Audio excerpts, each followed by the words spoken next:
Hello everyone, welcome back in this session. And today we will discuss present continuous.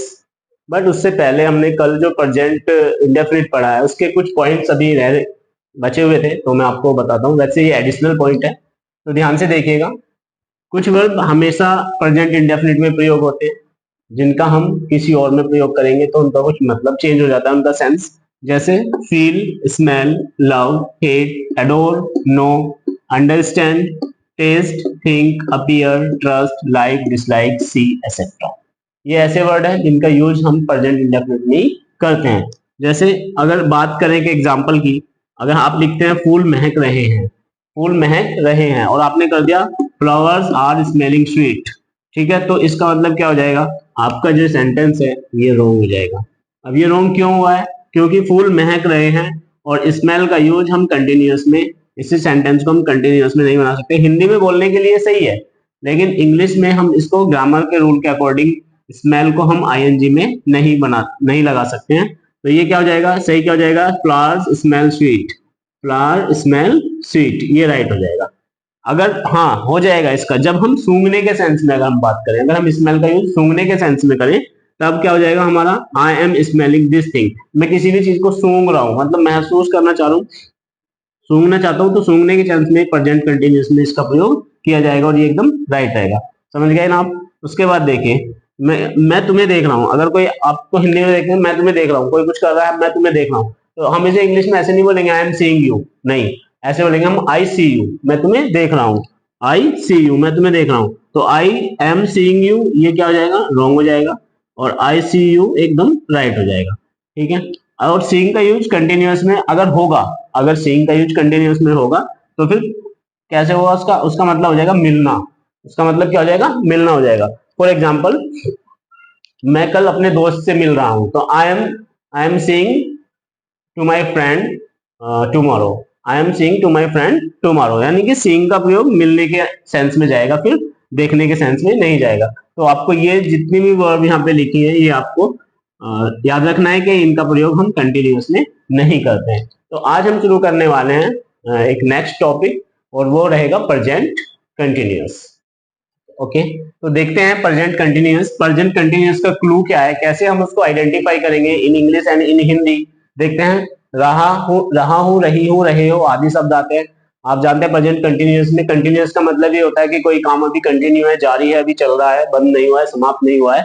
तो ऐसे वाक्यों में हम क्या, क्लू क्या होता है? ये होता है हमारा हिंदी में। और इंग्लिश में क्या क्लू है? इजारम लगा होगा, और इजारम के बाद जो मस्ट है वो रहेगा वर्ब की फर्स्ट फॉर्म में आईएनजी। ये आपको ध्यान रखना है। देखते हैं हम रूल क्या होता है। अफर्मेटिव का क्या स्ट्रक्चर है? अफर्मेटिव, अफर्मेटिव का स्ट्रक्चर क्या है? अफर्मेटिव मतलब जो सिंपल वाक्य होगा हमारा, उसके स्ट्रक्चर क्या होगा? Subject is are am, subject is are am, यानी इन तीनों में से कोई एक अकॉर्डिंग टू सब्जेक्ट, वर्ब की फर्स्ट फॉर्म और इसमें आईएनजी ऐड करना ना भूलें। उसके बाद अदर वर्ड्स, यानी जिसे हम ऑब्जेक्ट कहते हैं, एक्सेट्रा कहते हैं, वो सब। उसके एग्जाम्पल देखते हैं। वह अपना कार्य कर रहा है, ठीक है। तो वह क्या है हमारा? सिंगल है, सिंगल सब्जेक्ट। ही के साथ इज आर एम में से इज आएगा, ये हमेशा सिंगुलर के साथ आएगा, ये प्लूरल के साथ आएगा, ये आई के साथ आएगा। ही इज करने की क्या होती है? डू होती है, आईएनजी लगाएंगे रहा रही के लिए। डूइंग क्या कर रहा है? अपना कार्य। तो ही के अपने की अंग्रेजी क्या होती है? हिज होती है। ही के साथ अपने की हिज, कार्य की क्या होती है? वर्क। ये हो जाएगा he is doing his work, ठीक है। नेक्स्ट देखते हैं। वे सच बोल रहे हैं, तो वे के लिए क्या आता है? वे के लिए आता है दे। दे, दे क्या है? दे प्लूरल है, प्लूरल के साथ इज आर एम में से क्या यूज करेंगे? आर करेंगे। दे आर, बोलने की क्या होती है? स्पीक होती है, आईएनजी लगाएंगे स्पीकिंग, और they are speaking the truth, वे सच बोल रहे हैं, ठीक है। ऐसे ही एक देखते हैं। नेक्स्ट है, मैं टीवी या टेलीविजन, टीवी, मैं टीवी देख रहा हूं, देख रहा हूं। तो आई एम आई के साथ एम, आई एम देखने की क्या होती है, वॉच होती है। I am watching television, television, ठीक है, ये सही है। क्योंकि जो वॉच होता है, वॉच के बाद हम दा का यूज नहीं करते, I am watching the television नहीं होगा, आई एम वॉचिंग टेलीविजन होगा, ठीक है। तो ये अफर्मेटिव के वाक्य थे। अब हम देखेंगे इसके निगेटिव के वाक्य।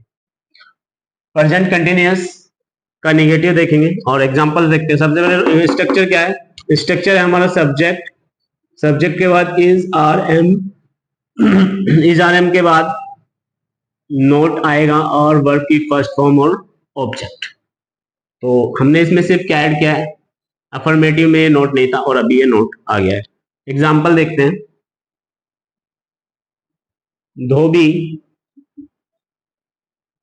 कपड़े नहीं धो रहा है, ठीक है, कपड़े नहीं धो रहा है। तो धोबी को क्या कहते हैं, washerman, washerman, washerman was, sorry, washerman is not subject, इसके बाद इजारे में से इज, क्योंकि ये एक है, और इसके बाद नॉट, वर्ब की फर्स्ट फॉर्म धोने की क्या होती है, वॉश होती है, और वॉश में क्या ऐड करेंगे, आईएनजी ऐड करेंगे। और क्या है, washing, washerman is not washing the clothes, ठीक है। नेक्स्ट है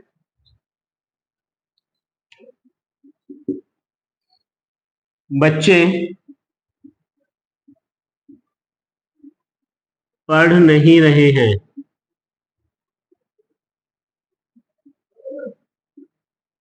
क्या हो जाएगा, बच्चे, the children are not studying,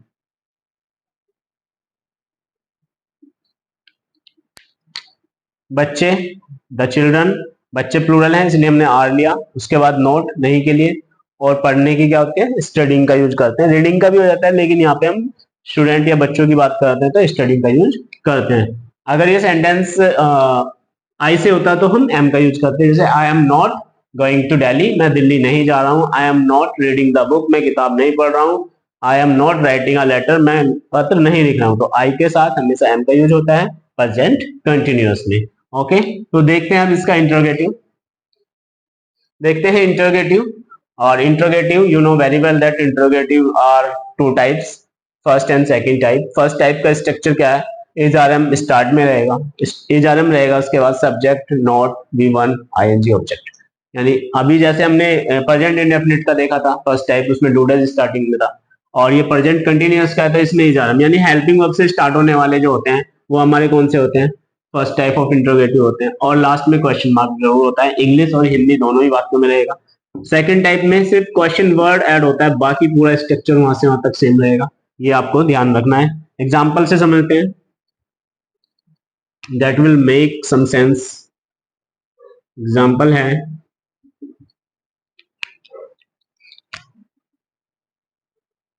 क्या तुम इस मकान को खरीद रहे हो, खरीद रहे हो।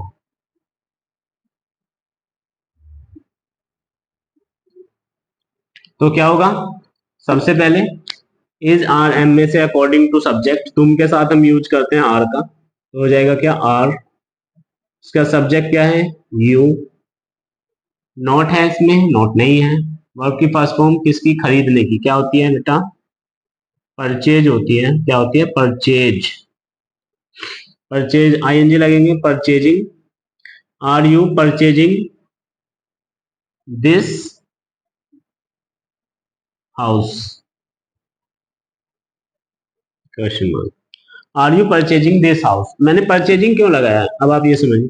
देखिए, जब भी हम कोई प्रॉपर्टी वगैरह कुछ भी ऐसा खरीदते हैं तो हम परचेज का यूज करते हैं, यानी जो बड़ी चीजें खरीदी जाती है और परचेजिंग, उसके लिए हम परचेज का यूज करते हैं। जब कोई छोटी छोटी चीजें खरीदी जाती है तो उसके लिए हम बाय का यूज करते हैं। आपने देखा भी होगा, जैसे प्रॉपर्टी डीलर होते हैं तो उनकी शॉप पे, उनके बोर्ड पे लिखा होता है सेल्स एंड परचेज, तो खरीद और बेच। तो इसलिए हमने परचेज का यूज किया है, ना कि बाय का। ठीक है, नेक्स्ट है, क्या यह लड़का यहाँ खेल रहा है? तो क्या करेंगे, यह लड़का, लड़का एक है तो इसके अकॉर्डिंग क्या आएगा, this boy is this boy. खेलने की क्या होती है, प्ले होती है, और आईएनजी लगाएंगे, प्लेइंग, और यहाँ पे आ जाएगा हेयर। ठीक है, क्या ये लड़का यहाँ खेल रहा है? तो ये फर्स्ट टाइप के हैं। और सेकंड टाइप का देखते हैं कुछ एग्जांपल्स।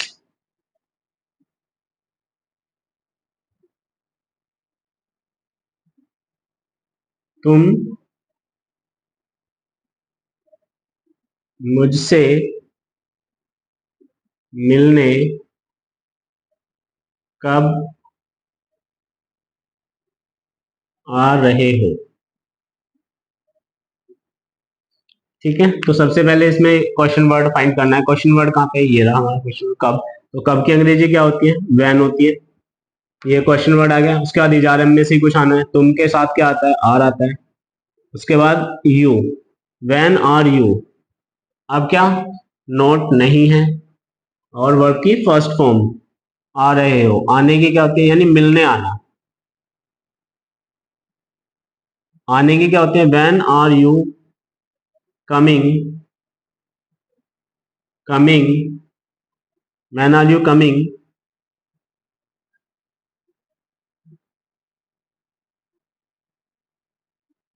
मिलने आना, वैन आर यू, हाँ इसको हम सीइंग करेंगे, वैन आर यू सीइंग,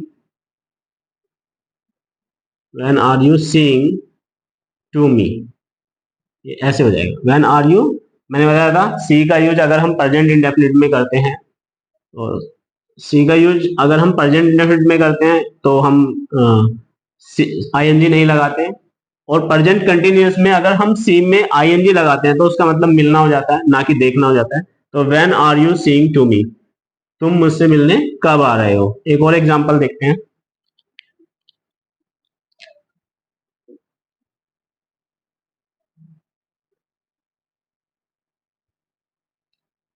आपकी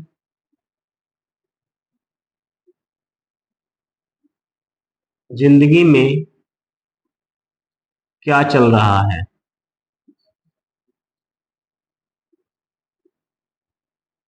ठीक है, आपकी जिंदगी में क्या चल रहा है। तो ऐसे सेंटेंस को हम कैसे बनाएंगे, सबसे पहले क्या की आएगी, वॉट, वॉट। अब इज, आपकी जिंदगी में, what is going on, what are going on,